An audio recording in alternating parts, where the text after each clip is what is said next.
Bonjour Gilles, Bonjour, comment vas-tu? est-ce qu'on m'entend? On t'entend parfaitement, il n'y a cette fois-ci pas de problème. On m'entend très bien, c'est déjà un grand progrès, parce que c'est souvent une difficulté. Non, tu vois, J'écoutais ce que vous disiez sur le train. Il faut savoir que le train, ça coûte, extrêmement cher en réalité, à un pays. C'est un mode de transport très coûteux. Voilà, si il est socialement, très bien.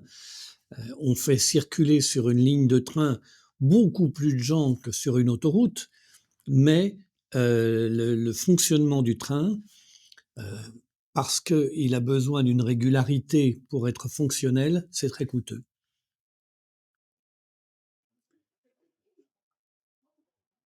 mais c'est la raison même pour laquelle, cher Gilles, certains considèrent qu'il faut, comme le suggérait d'ailleurs même Adam Smith dans Richesse des Nations, que ce soit du ressort de l'État et que ce soit donc subventionné parce que c'est cher, parce que ça permet de mettre, un maillage territorial, qui permet le développement, enfin tant le déplacement des citoyens que le développement du commerce et le transport du fret. Alors effectivement, il y a un coût, mais c'est l'idée d'un État stratège que de prendre ce genre de coût pour permettre, un commerce, qui fonctionne. Mais bon, on a choisi plutôt le camion. À terme, je ne sais pas, si c'est la bonne idée. On peut pas exactement dire qu'on a choisi le camion. Si, on fait une comparaison entre, l'Europe de l'Ouest et les États-Unis, heu, eux ont choisi le camion. Regardez le nombre de lignes de chemin de fer qui existent aux États-Unis d'Amérique, il est extraordinairement faible à côté de celui qui existe en Europe de l'Ouest. Mmh. Non, la difficulté, c'est que comme ça coûte, voilà, on a fermé beaucoup de lignes qu'on a considérées comme secondaires et on a comme ça tout à fait isolé un certain nombre d'endroits qui étaient auparavant euh, très, très vivants, même si c'était des petites agglomérations, mais elles étaient directement liées à de grandes agglomérations par le train et ensuite, ben, on les a aidés à disparaître, tout simplement. Alors, je m'excuse, heu, parce qu'il y a eu la rentrée scolaire et quelques difficultés. Ce week-end, nous n'avons pas malheureusement été, assez, efficaces pour, prévenir Gilles, mais ça nous intéressait d'avoir ton avis, Gilles, sur, la tournée présidentielle d'Emmanuel Macron dans l'océan Indien et de manière générale de qu'est-ce que fait notre président, avec, ces territoires d'outre-mer qui sont bien mal considérés. Donc il a fait une visite, à Mayotte, il y a une semaine. On se souvient qu'il avait eu ces mots, remarquablement présidentiels, en bras de chemise, en expliquant aux Mahorais qu'ils ont quand même bien de la chance d'être en France, sinon, ils seraient, selon ses termes, 10 000 fois plus dans la mer, donc montrant une capacité de maîtrise du langage présidentiel de très, très haut niveau. Oui, Heu, c'est quand même beaucoup mieux que Zelensky, hein. Vous avez vu la vidéo de Zelensky dans son bureau sous l'effet de substances, c'est vraiment bien, bien pire. certes, mais je suis pas sûr que ce soit le meilleur exemple pour ce enfin, Ce sont 2 amis quasiment inséparables et puis, ils ont en commun l'amour du théâtre, ils ont en commun d'avoir été élus, subrepticement et par surprise. Non, ils sont très proches, plus proches que vous ne le pensez. en tout cas, voilà, Gilles, quel est le sens à donner à ce voyage, selon vous, puisqu'il a présidé aussi un conseil des ministres, où il a parlé de la refondation de l'archipel. Bon, qu'est-ce qu'il entend par là? Puis il est allé faire une tournée à Madagascar, où, on a eu, une question de repentance. sur les atrocités de la colonisation, alors qui était assez égratigné, hein, ce qui s'est passé à Madagascar après la Deuxième Guerre mondiale, c'est assez terrible, mais pourquoi là? On sait qu'il y a le problème des îles Sparkley, donc ces petites îles françaises dans le golfe du Mozambique, qui, entre l'Afrique et donc Madagascar, qu'à un moment ils voulaient rendre, ce qui avait provoqué un tollé. Et puis Emmanuel Macron avait provoqué par une décision prise un peu unilatéralement, comme Donald Trump, euh, une flambée des conflits en Nouvelle-Calédonie. Qu'est-ce que fabrique, selon vous, Emmanuel Macron dans l'océan Indien et quels sont ses objectifs profonds? Je vais vous décevoir très profondément. Il est impossible de parler d'Emmanuel Macron et de ce que fait Emmanuel Macron en pensant l'état du monde, l'état de la France, la position de la France, l'avenir de la France et le positionnement, la posture qu'il souhaiterait donner à notre pays dans cet avenir. Non. Si vous voulez parler de ce que fait Emmanuel Macron, vous devez parler d'Emmanuel Macron, ce qu'il pense de lui, ce qu'il attend, ce qu'il espère, ce qu'il voudrait bien personnellement et ce que son narcissisme l'incite à faire maintenant qu'il n'a plus directement la main sur le Premier ministre et que donc il faut bien qu'il fasse quelque chose pour se faire remarquer. Alors, on lui a dit, voilà, il y a l'international qui est dans les prérogatives du président. Ce n'est pas vrai. Ce n'est pas dans la Constitution. Mais c'est traditionnellement considéré comme vrai. Donc, on va faire comme si c'était vrai. Donc, voilà. Qu'est-ce que je peux faire pour me mettre en valeur à l'international? Alors, il y a mon copain Zelensky, alors on y va. Hein, quitte à ce que Trump vous pousse un peu en disant non mais je veux parler à Zelensky, tu vas parler avec d'autres, toi. Tu vas bien trouver des gens qui voudront parler avec toi. Vous avez vu cette scène immortalisée au Vatican il y a quelques jours. Voilà. L'explication, c'est qu'est-ce que je pourrais bien faire? Alors, il est en froid avec ses diplomates, il est en froid avec la plupart des pays étrangers, sauf les Anglais et les Allemands qui sont pas spécialement bien avec lui, mais pensent que ils peuvent ensemble essayer de d'empêcher leur peuple de voir à quel point ils sont dans l'échec, comme le dit le vice-président américain. Donc, il n'est pas crédible, pas écouté, et il n'a pas une diplomatie qui est prête à se ranger derrière lui, car il dit trop de bêtises. Pourquoi dit-il des bêtises? Parce qu'il ne s'intéresse qu'à lui-même.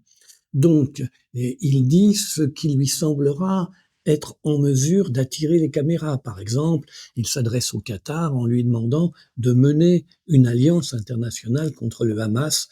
Bon, évidemment, le Qatar est le principal financier du Hamas, donc ça n'a aucun sens. Les diplomates français sont évidemment abasourdis d'entendre cela, mais voilà. Il a dit quelque chose dont, évidemment, les agences de presse, sur l'instant, vont s'emparer, les photographes vont arriver, les caméras vont arriver. Voilà, c'est la politique internationale de la France sous Emmanuel Macron. C'est vrai qu'on se souviendra de ce moment tout à fait étonnant. C'était il y a 2 ans lors d'un G7 où Macron, à nouveau en bras de chemise, avait choisi le moment où il y avait une caméra pour passer juste à côté de Joe Biden, lui attraper le bras et dire j'ai appelé Zelensky et j'ai envoyé un message à Poutine pour montrer notre résolution à défendre l'Ukraine. Et le pauvre Joe Biden ne comprenait pas très bien si on lui parlait à l'oreille gauche ou à l'oreille droite, tournait sa tête du mauvais côté. C'est tout à fait amusant comme séquence et illustre assez bien ce que vous dites, Gilles, sur ce pauvre Emmanuel Macron. Mais Mais la question là, malheureusement, par exemple, si vous regardez la question de la Nouvelle-Calédonie, il a fait n'importe quoi et le résultat n'est pas n'importe quoi, le résultat est terrible. exactement. Mais là, c'est pas justement, c'est pas l'étranger. c'est pas de la diplomatie. La Nouvelle-Calédonie, c'est en Oh bah, France, pour lui, un Mayotte, c'est peu en quand même, France. hein. Pour lui, c'est quand même loin, hein. À partir du moment où c'est loin, c'est loin. Ouais. Mais c'est Vous intéressant ça. Donc voyez vous vous voyez vous qu'ils pensent ces territoires comme, comme étrangers, en fait. oui, vous voyez le monde, comme un intellectuel, vous ne le voyez pas comme un homme de théâtre. C'est vrai, j'ai fait assez peu de théâtre dans ma vie. Malheureusement, j'aurais Ah, dû peut-être. voilà, vous avez été sur des théâtres d'opération, c'est pas du tout pareil. Non, c'est pas pareil, c'est dommage, c'est dommage. J'aurais dû faire plus de théâtre. Ah oui, c'est dommage, mais en principe, ça crépite moins sur les scènes. Mais justement, pour revenir et en fait sérieusement sur cette question, heu, la situation si on prend Mayotte, par exemple, la situation de Mayotte est compliquée, heu, pour tout un tas de raisons et d'abord par manque d'infrastructures, heu et par surprésence d'une population comorraise qui rentre, rend la vie, des Mahorais complètement chaotique.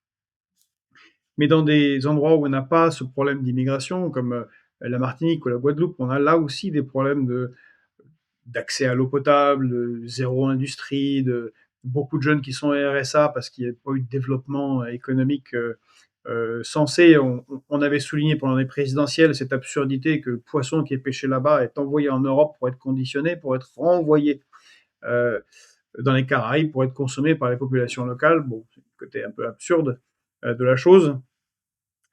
Or, pour des raisons qui peuvent être légitimes ou pas légitimes, actuellement, on est en conflit avec la Russie et les Russes, de manière très très sérieuse, appuient là où ça fait mal. Et on sait que l'Azerbaïdjan soutient les indépendantistes en Nouvelle-Calédonie, et la Russie vient d'ouvrir une très grosse ambassade aux Comores et soutient la revendication des Comores sur Mayotte. Est-ce que vous ne pensez pas qu'il y a un risque à force d'avoir des présidents comme Emmanuel Macron, un non-développement et un laisser-faire généralisé, que, eh bien, dans les 10 années qui viennent, euh, par exemple sur Mayotte, les Russes qui sont un peu plus efficaces et planificateurs dans leurs actions réussissent à faire triompher les thèses des Comores et que Mayotte rebascule vers les Comores, par exemple. Est-ce que c'est quelque chose qui est envisageable ou pas? C'est l'intention d'une partie des dirigeants des autres pays européens qui influencent principalement Bruxelles. Cette idée que la France est une république sur laquelle le soleil ne se couche jamais, c'est pas quelque chose qui leur plaît. Et une partie des dirigeants français qui épousent les thèses de Bruxelles, quelles qu'elles soient, à quelque moment que ce soit, sont assez d'accord pour laisser partir ces départements et territoires d'outre-mer, dont ils pensent que ce sont plutôt des centres de perte que des centres de profit. Donc, il y a dans l'État, en France, une vraie disponibilité pour laisser partir ces territoires. Ça Donc c'est vous est... bien ça dont on fait, auquel on fait face, c'est un risque de perte de territoire. Oui, bien sûr, mais c'est pas considéré comme un risque, c'est considéré par une partie de l'État comme une chance. Hein. Et parce que si vous appliquez les règles de McKinsey sur les centres de perte et les centres de profit, ces territoires ne sont pas des centres de profit. Mais c'est d'une grande absurdité si on considère le fait que maintenant la France est le premier territoire maritime mondial.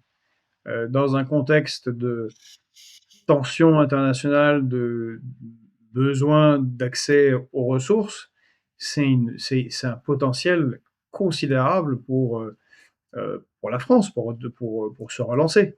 C'est d'une Oui, grande. si l'on considère la France comme une puissance, vous avez parfaitement raison. Si l'on considère la France comme une province, ce n'est pas le cas.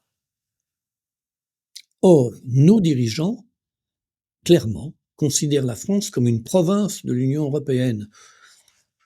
Jadis une province de l'Occident, mais enfin maintenant que Trump est là, bon, préfère l'Union européenne.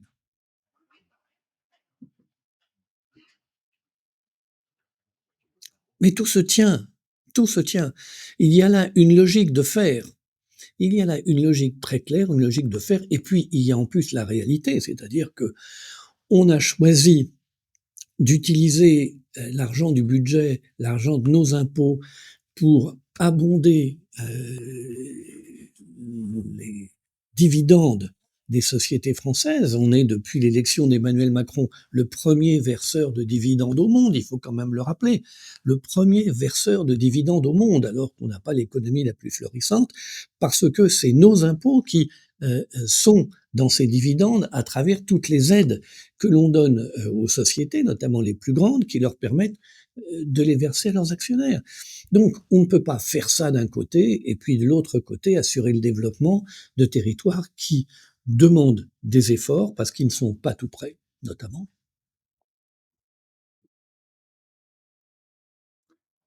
Eh bien, c'est, vous confirmez une nouvelle tragédie euh, nationale à venir. Et les bras m'en tombent, parce qu'à chaque fois qu'on a ce genre de discussion et que apparaît, mais c'est, vous ne faites que dévoiler la réalité, Gilles. Moi, je vous dis la réalité des prix.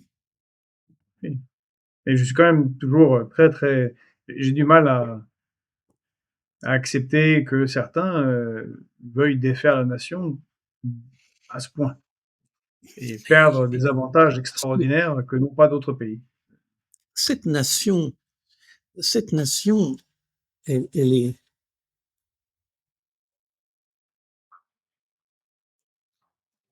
cette nation, elle est un obstacle à la construction de l'Europe. Oui, bien sûr, bien sûr. Et la construction de la fédération européenne, elle est tellement plus importante que le maintien d'une vieille nation. Hmm.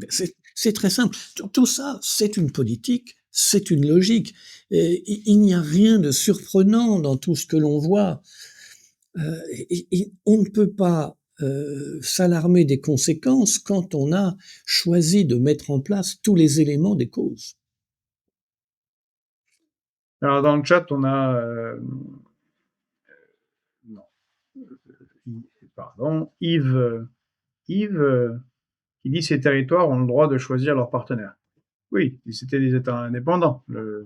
La Corrèze pourrait choisir de travailler avec, je sais pas, avec la Chine Le dans la zone de la Zambèze. Corrèze ou le Zambèze. Mais j'allais le faire, mais bon, j'ai pas osé. Ok, merci Gilles. Bon, ça renvoie à un film très célèbre d'Henri Verneuil qu'on vous invite à regarder, le Président. Mais ça renvoie aussi à un débat des années 1950 où, à la tribune de la Chambre, un député a dit « la Corrèze avant le Zambèze ». C'est ça. Et donc, ces territoires ont le droit de choisir leur partenaire, mais le fait est que ce soit la Martinique, Mayotte ou... Qu'est-ce que c'est un territoire? Non, mais je crois qu'il veut parler voilà, de la Corrèze Eh ou ben, de Mayotte. une nation choisit ses partenaires. Si c'est une nation, elle choisit ses partenaires. Si c'est un territoire à l'intérieur d'une nation, c'est la nation qui a une politique internationale. C'est pas le territoire. Hein, vous voyez le Doubs installer un système de relations avec le Groenland et la Californie. Vous voyez l'Indre-et-Loire organiser un dispositif avec le Mozambique et le Népal. Ça n'a aucun sens. Aucun sens. Ou bien ces territoires sont dans la République et souhaitent y rester, et ils y sont pleinement, ou bien ils souhaitent la quitter, ou bien la République souhaite qu'ils prennent leur indépendance, et à ce moment-là, ils font ce qu'ils veulent. Et on ne peut pas faire les deux. C'est tout le problème. C'est tout le problème de la demande de l'actuelle direction de la région Corse, qui voudrait à la fois faire la loi et toucher l'argent. Non. Si on fait la loi, on est indépendant, et la Corse, par son histoire, par sa population, par sa géographie, elle a tout à fait titre à dire, si sa population majoritairement le souhaitait, nous voulons être indépendants. Mais pas nous voulons toucher de la France ce qui nous permet d'être au niveau de vie des Français, et puis nous voulons faire notre loi nous-mêmes. Ben non, ça c'est pas possible. Parce que dans ces conditions-là, tout le monde ferait la même chose, et l'Île-de-France, qui est une des régions les plus riches du monde, dirait moi je garde mon argent pour faire de très belles choses, des tours de 600 mètres, et puis le reste du pays vivrait comme il pourrait. Très exactement, c'est là où je voulais en venir pour répondre à notre auditeur. Ce ne sont pas des pays indépendants. Et d'ailleurs, certains, dans les mouvements décoloniaux, s'illusionnent complètement sur ce qui pourrait advenir de territoires comme la Nouvelle-Calédonie si elle était indépendante. Indépendante, le mot serait dit très très vite et serait immédiatement avalé soit par nos amis australiens, soit par les Chinois qui savent y faire. Alors bien sûr, il y aura un drapeau, il y aura un hymne et une équipe de football et de rugby, et ça s'arrêterait à peu près là, comme beaucoup des pays indépendants d'Europe de l'Est sous protectorat de Bruxelles. Un autre sujet sur lequel je voulais avoir votre avis, qui je pense est important, c'est ah, euh, le projet Périclès de Pierre-Édouard Stérin, donc le milliardaire que connaissent certains, en tout cas que tout le monde connaît par ce qui l'a rendu très riche, à savoir les Wonderbox. On voit ça dans les supermarchés ou dans les Fnac ou de week-end gastronomique ou détente spa. Enfin bon, vous payez et vous avez une activité en fonction de vos inclinaisons. Et alors, il a lancé un projet, le projet Périclès, qui vise à promouvoir une alliance d'extrême droite ou de droite dure avec la droite plus classique, libérale, conservatrice en France. Il est prêt à mettre 150 millions d'euros sur 10 ans pour influencer le débat public via des médias, des réseaux sociaux et des instituts de sondage. Il coordonne ça avec Arnaud Rérol, et l'un comme l'autre ont été convoqués à une commission d'enquête parlementaire, et comme Alexis Kohler, ils n'y s'y sont pas rendus. Est-ce que c'est la manifestation qu'on a de plus en plus une oligarchie qui, grâce à l'argent, qui soit d'ailleurs Soros ou d'autres, peu importe, je ne vise pas spécialement un bloc, euh, ont des capacités d'action dans les démocraties occidentales et spécifiquement en France, telles que, eh bien, ils orientent le débat public à leur convenance de manière extrêmement grossière, tout en plus en se libérant des contraintes comme d'aller à une commission d'enquête parlementaire, ce qui est, il me semble, depuis une ordonnance du 17 novembre 1958, punissable de 2 ans de prison ferme. Enverra-t-on Alexis Kohler en prison? Je crois pas. Bon, pour revenir sur Stérin et ses amis, ils ont des rêves, tout le monde peut avoir des rêves. Qu'est-ce qui est le problème avec eux? C'est qu'ils ne sont pas d'accord avec Macron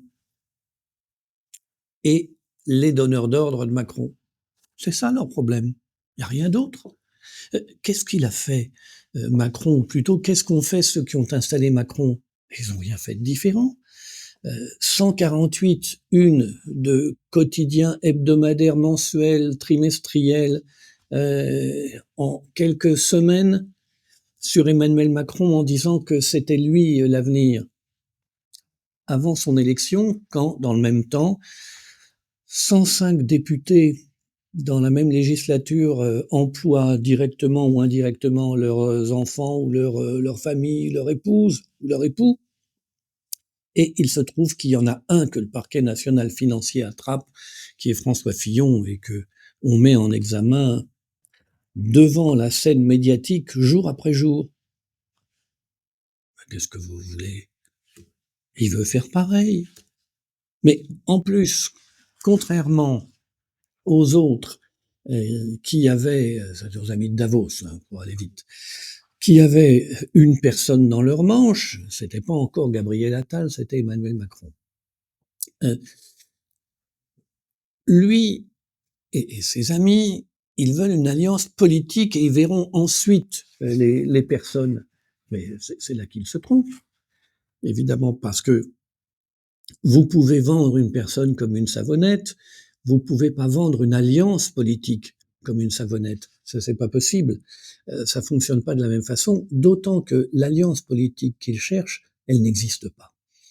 Ils regardent sur le papier, ils disent « Ah bah le Rassemblement national, c'est l'extrême droite. Ah bah LR, c'est la droite.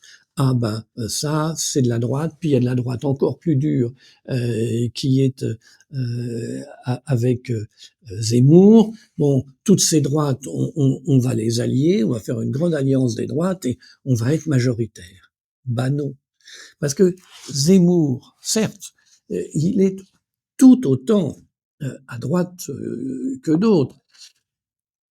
Par exemple, au regard de la discussion avec Marine Le Pen sur une série de questions sur l'immigration, Zemmour est plus dur que Marine Le Pen.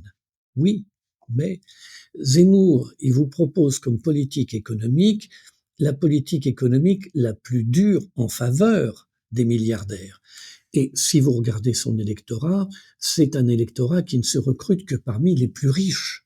Si vous regardez Marine Le Pen, elle vous propose une politique sociale. Hein, le ministre de l'Intérieur actuel vous dit que son problème, c'est qu'elle est trop à gauche et qu'elle a un programme digne de Mitterrand en 1981. Et justement, son électorat, s'il est si massif, c'est parce que ce sont les ouvriers et les employés. Donc, cette grande alliance de la droite, elle va réussir à mettre ensemble les plus riches et les moins riches, au service de qui? Des moins riches? Des plus riches? La notion de droite et de gauche, c'est quelque chose qui est largement dépassé par le monde tel qu'il est. Elle s'est formée à la fin du XIXe siècle, elle a parcouru tout le XXe siècle, non sans certaines difficultés pendant la Seconde Guerre mondiale, mais aujourd'hui, on voit bien que le courant le plus favorable à Davos, il apparaît sous le nom gauche. Le courant le plus réservé vis-à-vis de l'Union européenne, il apparaît sous le nom droite, alors que c'est la droite qui a construit l'Union européenne et que c'est la gauche qui était censée représenter ouvriers, employés et monde du travail. Donc vous voyez bien que cette ambition qu'ils ont, elle est inconsistante. Ah, ils vont mettre beaucoup d'argent. Mais vous savez, vous pouvez mettre beaucoup d'argent pour faire voler un âne, ça va pas faire voler l'âne.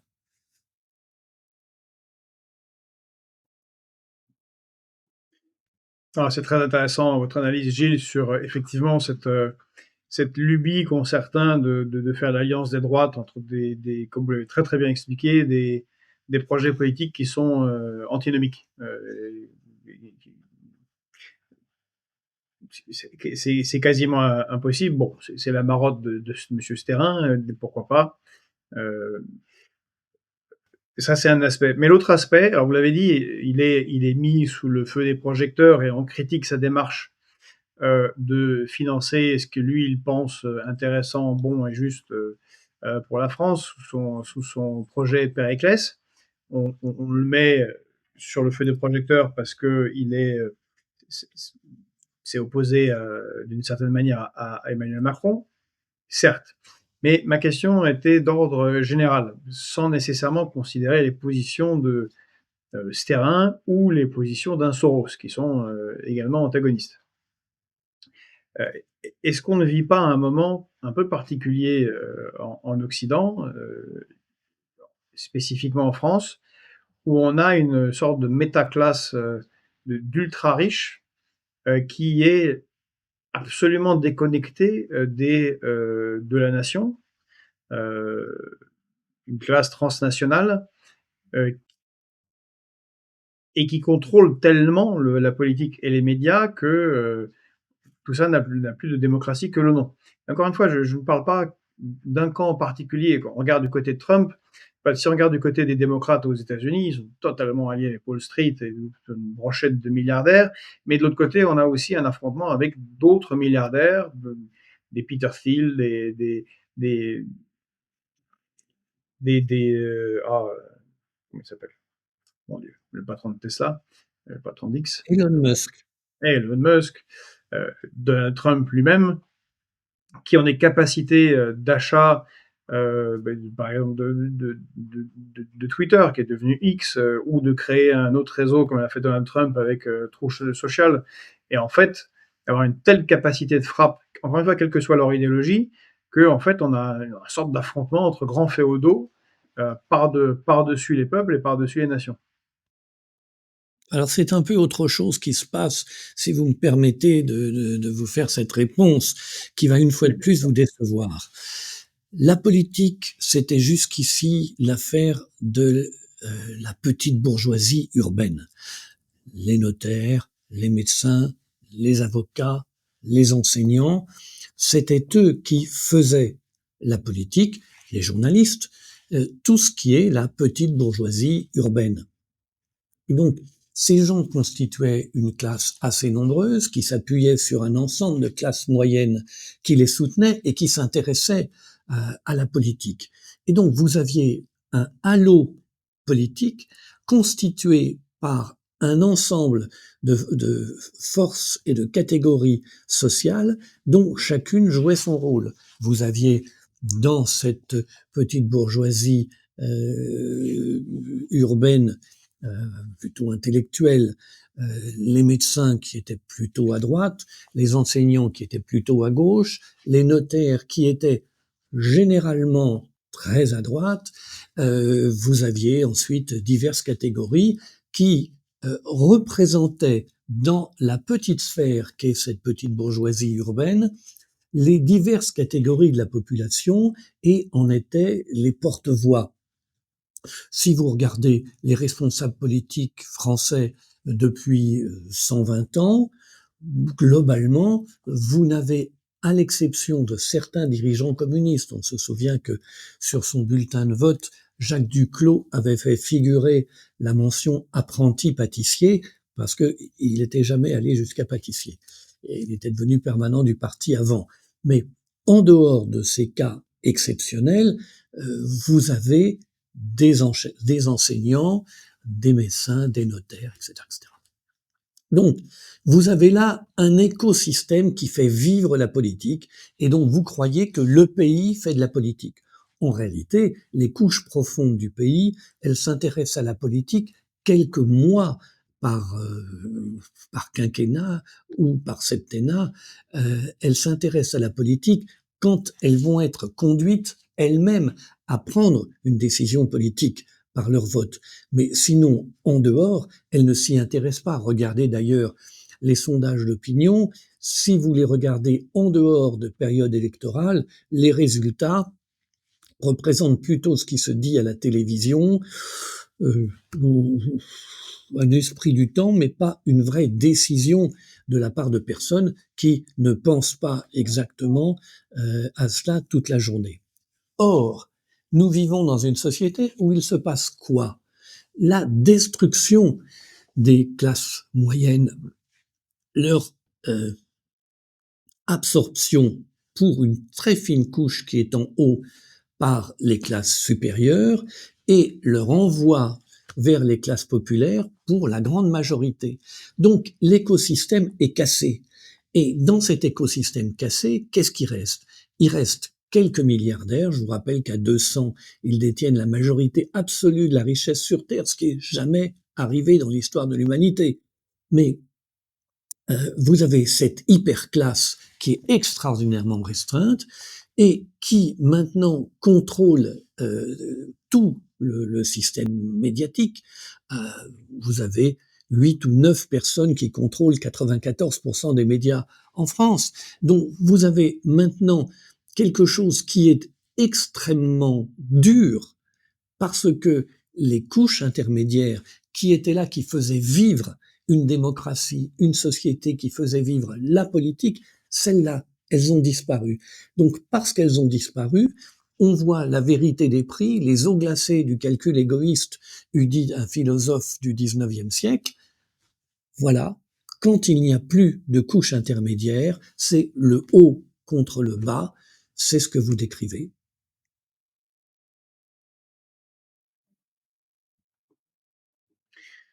Puisqu'on parle d'histoire, est-ce qu'on vit d'une certaine manière, même si comparaison n'est pas raison, ce qu'on a vécu à la fin de la République romaine, entre les optimates et les populares, entre les meilleurs d'entre nous, les premiers de cordée, et les populistes. En gros, c'était ça l'affrontement. Est-ce que la disparition de cette classe intermédiaire, que vous avez très clairement décrit, euh, et cet affrontement direct entre cette hyperclasse qui a concentré la richesse à un niveau jamais vu dans l'histoire. Les pouvoirs de ces gens-là sont bien supérieurs à n'importe quel grand-duc d'ancien régime. Est-ce que ça ne signifie pas que le système politique dans lequel on est déjà mort et que quelque chose d'autre va éclore? Vous dites deux choses. Il est déjà mort. Réponse oui. Quelque chose d'autre va éclore. Ah bon? Pourquoi? Pourquoi pas simplement un système totalitaire avec un crédit social C'est autre dans chose déjà. lequel vous êtes contrôlé à tout instant? Vous avez vu que Christine Lagarde annonce l'euro numérique. L'euro numérique, ça veut dire que votre argent, qui est quand même quelque chose qui est structurant dans nos sociétés pour la vie personnelle des gens, et pour leur vie collective comme pour leur vie individuelle, l'euro numérique va permettre à la Banque centrale et à tout organisme à qui elle déléguera de décider de votre vie. Vous avez acheté 2 kilos de viande déjà depuis le début du mois, donc ça suffit maintenant, quoi. Hein, plus de viande. Donc vous pouvez aller avec votre carte de crédit, il n'y a plus de billets, il n'y a plus de pièces. Vous allez avec votre carte de crédit acheter de la viande, on vous dit bah non, écologie, réchauffement climatique, on va tous mourir, l'Arctique va fondre une nouvelle fois, puisqu'elle a déjà fondu 3 fois. Hein. Le pétrole, il n'y en a plus, enfin bon, il est revenu, mais bon, bon, voilà. Et à cause de tout ça, voilà, 2 kilos de viande, c'est fini. Ensuite, vous voudrez acheter je ne sais quoi, vous voudrez prendre un billet de train, on dira non mais avec ce que vous avez écrit sur les réseaux sociaux, vous voulez aller sur la Côte d'Azur, non, non, voilà, hein, non, le crottois, c'est tout. C'est ça, c'est ça qui se prépare. Vous savez, c'est un système très très simple, le contrôle social. Il permet d'éviter d'avoir recours à un juge pour vous enfermer. Puisque on vous donne des points chaque fois que vous faites allégeance au camp du bien, et on vous retire des points chaque fois que vous vous approchez du camp du mal. Et suivant le nombre de points que vous avez le droit d'acheter des choses, de voyager plus ou moins loin. Alors quand vous avez plus le droit d'acheter grand-chose, à part du pain sec et de l'eau, et de voyager plus loin que la ville du quart d'heure, comme on vous dit en vous la vendant comme une chose merveilleuse et écologique, hein, c'est-à-dire un quart d'heure à pied autour de chez vous, voilà, ben, ça s'appelle une peine de prison aménagée. Et il n'y a pas besoin de juge pour le faire, c'est fait automatiquement par l'intelligence artificielle. Et question du chat par Jean-Pierre Leroux. Monsieur Casanova, ceux qui nous gouvernent ont-ils encore le contrôle de l'État? Qui nous gouverne? ceux qui ont le Je contrôle de pense que l'État, je pense qu'il parlait de ceux qui, sont pas officiellement ceux qui apparaissent à la présidents, télévision. les ministres, Les membres du gouvernement ont-ils une influence sur l'État? est-ce qu'ils contrôlent encore l'État? Les membres du gouvernement ont toujours eu une influence sur l'État, heu, parfois simplement une sorte de magistère d'influence. Mais, dans la réalité, les ministres actuels, du gouvernement actuel n'ont aucune influence sur rien. Les décisions sont prises où? Rue de Varenne? À l'Élysée? Au parlement? Heu, place du Palais Bourbon? Ou au parlement, au jardin du Luxembourg? Pas du tout. Elles sont prises rue de la Loi, à Bruxelles. Rue de la Loi. C'est tout. Par des fonctionnaires parfaitement gris et par les gens qui ont le bureau juste à côté de ces fonctionnaires gris, excellemment bien payés et qui ne paient pas d'impôts, qui sont les lobbyistes des grands groupes financiers qui contrôlent la planète. C'est quand même pas difficile à comprendre, hein. C'est plus à Davos que rue de Varenne que se prennent les décisions.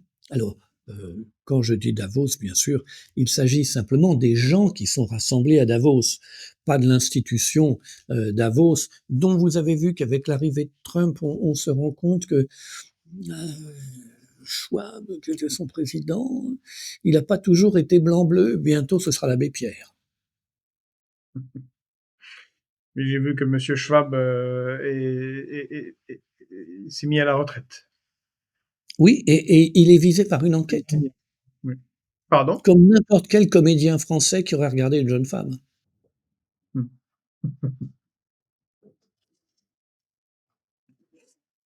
Alors que vous Hem, avez vu qu'en Grande-Bretagne, il y a quand même cette affaire qui est rapportée sur les réseaux sociaux, alors il faudra vérifier l'information. Il y a 7 personnes sans papiers, afghans qui sont, à un endroit où il y a assez de bruit pour qu'on appelle la police et la police arrive et au milieu de ces 7 sans-papiers afghans demandeurs d'asile, il y a 2 jeunes filles britanniques de 13 ans, nues et ivres. Et la police intervient, elle arrête les 2 jeunes filles pour ivresse. c'était où ça? Ça aurait été 2 comédiens à la mode, je peux vous dire que c'est eux qui auraient été arrêtés.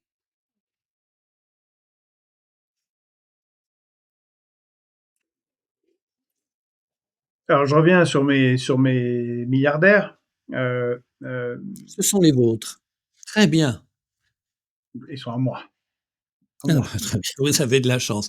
Voilà. Vous êtes comme ceux qui, après avoir regardé le journal de 20 heures, disent: «Les médias pensent comme moi». Alors je reviens sur la question des milliardaires, donc des oligarques. On voit que, alors les systèmes politiques sont différents et la volonté de conserver les intérêts de la nation, sont différents également. Mais dans des pays comme la Russie ou la Chine, récemment, il y a eu une mise au pas, des oligarques et des ultramilliardaires qui, tout en restant milliardaires, on leur a demandé, poliment ou moins poliment, de, rester dans leur rail et de ne pas, trop exercer d'influence, exercer une influence limitée. Vous voulez défendre les dictatures contre les démocraties. Vous savez que Non, je parlais de la mise au point vous êtes j'y viens, affreux. j'y viens.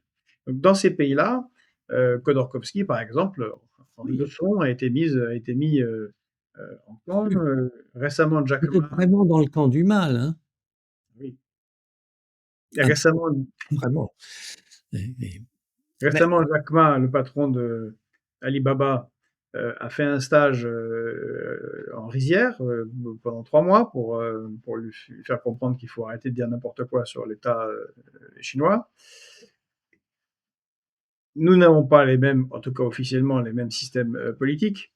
Qu'est-ce, de quelle manière pourrait-on reprendre le contrôle sur cette hyper classe et la cadrer plus et la forcer à ne pas trop déborder et trop exercer son pouvoir comme elle le souhaite.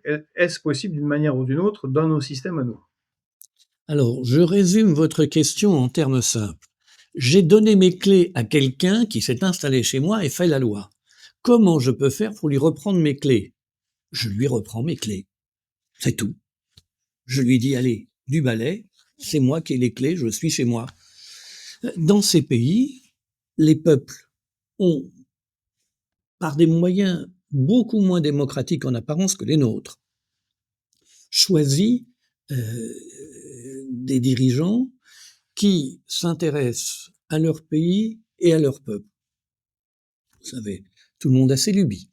Et dans ces conditions, ils ont demandé, comme n'importe quel État un peu constitué le fait, aux puissances d'argent de se tenir à leur place, de la même façon qu'ils demandent au monde du travail de travailler, de ne pas faire des manifestations de rue tous les jours. C'est la même chose. Et mais la différence, c'est que ici, on a choisi délibérément de donner les clés à cette oligarchie. Le système de Bruxelles, c'est le pouvoir de l'oligarchie.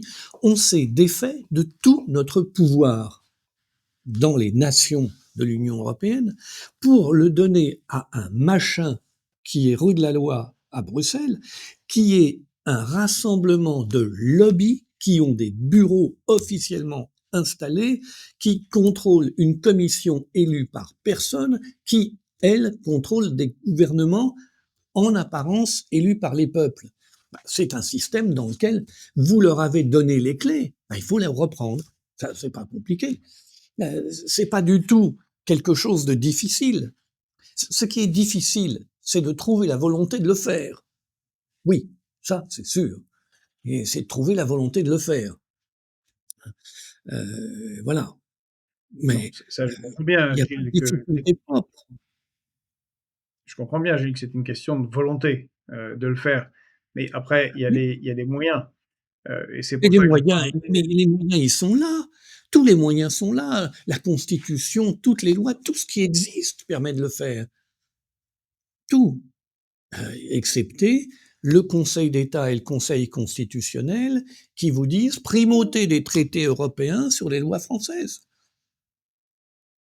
Et puis des gouvernants qui, à peu près sur tous les bancs du Parlement, sont d'accord pour donner le pouvoir à Bruxelles.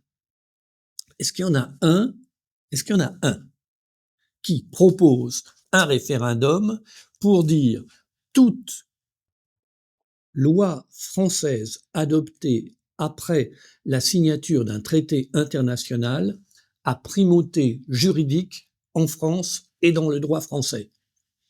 Voilà. Ça, c'est une question. Oui, non, par référendum. Une fois qu'on a mis ça dans la Constitution par référendum, on peut participer à tous les organismes internationaux qu'on veut. Il n'y a pas C'est besoin de constituer un dispositif de l'article 50 de Frexit auquel la population ne comprend rien. Là, c'est très simple. Il je suis bien suffit d'accord ensuite, avec vous, Gilles, c'est il suffit ensuite d'adopter les lois nécessaires et les autres font ce qu'ils veulent. La rue de la Loi fait sa politique, la France fait sa politique. Si elles correspondent, c'est du bonheur. et sinon tant Et ben pis. sinon, ben, voilà, il faut composer. Il y a des nations, elles ont des intérêts. C'est la vie du monde depuis que le monde est monde et qu'il a constitué des nations. C'est Alors intéressant, évidemment, vous on pensez a à la qu'il y tête a de la nation quelqu'un qui déteste son pays et qui déteste ses concitoyens, ben, c'est plus compliqué à faire. Mais en principe, les dirigeants sont pas faits pour diriger, sont pas faits pour détester leur pays et détester leurs concitoyens. En principe, ils doivent les aimer. Bon, plus ou moins, hein. Et ils aiment pas tout le monde, bien sûr. Enfin, au moins un peu, une partie. C'est pas le cas aujourd'hui. donc néanmoins, vous avez cet optimisme de considérer qu'on pourrait par une prise de pouvoir normale dans le cadre des institutions, se servir des institutions actuelles, modulo quelques arrangements et les lois actuelles pour reprendre le contrôle sur cette oligarchie et sur Bruxelles, modulo cette excellente proposition de référendum que vous faites. Bien sûr. C'est possible juste avec la volonté politique. La volonté politique et la volonté de mobiliser les citoyens. Vous savez, les gens qui nous dirigent, ils savent exactement quoi penser. La BBC, euh, qui est une chaîne anglaise, enfin un ensemble de chaînes anglaises, a interviewé Emmanuel Macron à l'époque du Brexit, en lui disant: mais est-ce que en France, vous envisagez de poser la question du Frexit? Et Emmanuel Macron a dit: il n'en est pas question. Et le journaliste lui a demandé pourquoi. Emmanuel Macron a donné la réponse. Les Français voteraient pour le Frexit, c'est sûr.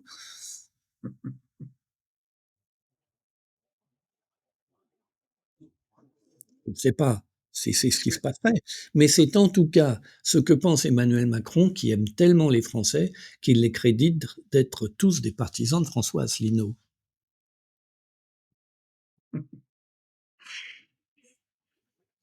C'est intéressant, quasiment toutes nos discussions, enfin, vos analyses sur Fréquence Populaire, on finit par retomber sur la question de la souveraineté et de la reconquête de la souveraineté comme préalable à toute action politique, quelle qu'elle soit. C'est un petit peu comme si vous discutiez avec un prisonnier de ce qu'il a envie de faire ce week-end. À un moment, il vous dit: oui, il faudrait quand même qu'on ouvre la porte de la prison pour que je fasse quelque chose ce week-end. Excellent. Je pense qu'on va, on va clore ce débat sur cette phrase remarquable. Il faut, il faut ouvrir la porte de... Pardon? En tout cas, réaliste. Oui, parfaitement et totalement réaliste. Et merci Gilles pour le Merci à temps que vous. vous avez accordé et pour vos analyses toujours. Merci à vous qui nous écoutez et qui nous suivez. Vous êtes de plus en plus nombreux. On vous remercie. N'oubliez pas bien, de liker, de partager, de commenter. Et je vous invite à aller voir nos autres vidéos, entre autres, encore une fois, celle qui est sortie hier avec d'économie souveraine avec Jacques Sapir, comme toujours, à la pointe de l'analyse économique sur eh bien, la guerre tarifaire et la guerre commerciale initiée par Washington, ainsi que les développements géopolitiques relatifs au conflit en Ukraine. Merci à tous et à très bientôt.